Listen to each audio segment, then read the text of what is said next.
Mga taga-Roma Kapitulo 10. Mga kapatid, ang pinakananais ko at idinadalanggan sa Diyos ay ang maligtas ang Israel. Sapagkat saksi akong sila'y nagsisikap na maging kalugod-lugod sa Diyos. Mali nga lamang ang kanilang naging batayan.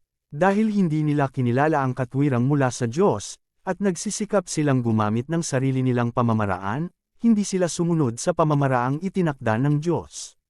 Sapagkat si Kristo ang kaganapan ng kautusan, upang mapawalang sala ang sinumang sumasampalataya sa Kanya. Ang kaligtasan ay para sa lahat.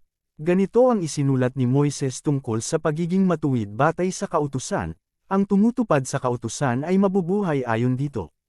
Ngunit ganito naman ang sinasabi tungkol sa pagiging matuwid batay sa pananampalataya. Huwag mong sabihin sa iyong sarili, sino ang aakyat sa langit?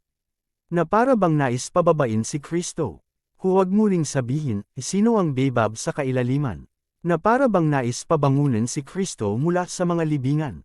Sapagkat ganito ang sinasabi, malapit sa iyo ang kautusan, nasa iyong mga labi at nasa iyong puso.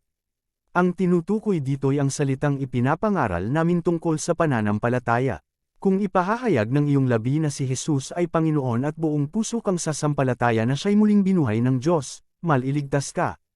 Sapagkat sumasampalataya ang tao sa pamamagitan ng kanyang puso at sa gayon ay pinapawalang sala ng Diyos.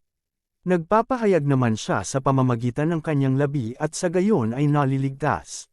Sinabi nga ng kasulatan, walang sinumang sumasampalataya sa kanya ang mapapahiya. Kaya't walang pagkakaiba ang katayuan ng Hudyo at ng Hentil. Iisa ang Panginoon ng lahat at siya'y masaganang nagbibigay sa lahat ng tumatawag sa kanya. Dahil sinasabi sa kasulatan, maliligtas ang lahat ng tumatawag sa Panginoon. Paano naman sila tatawag sa Kanya kung hindi sila sumasampalataya? Paano sila sasampalataya kung wala pa silang napakinggan tungkol sa Kanya? Paano naman sila makakapakinig kung walang mangangaral sa kanila? At paanong makakapangaral ang sinuman kung hindi siya isinugo? Tulad ng nasusulat, o kay gandang pagmasdan ng pagdating ng mga may dalang magandang balita. Ngunit hindi lahat ay tumanggap sa magandang balita, gaya ng sinulat ni Isayas, Panginoon, sino ang naniwala sa aming mensahe?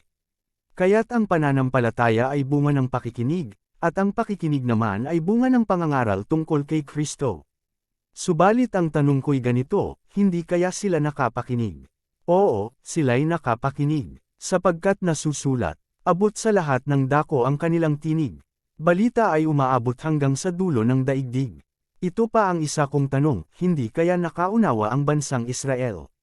Noon pa man ay sinabi na ni Moises, gagamitin ko ang mga taong di man lamang isang bansa, upang kayo'y inggitin. Gagamitin ko ang isang bansang hanggal, upang kayo'y galitin. Buong tapang namang ipinahayag ni Isayas.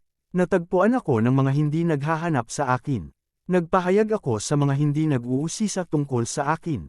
Subalit tungkol naman sa Israel ay sinabi niya, buong maghapong nakaunat ang aking mga kamay, sa isang bansang suwail at rebelde,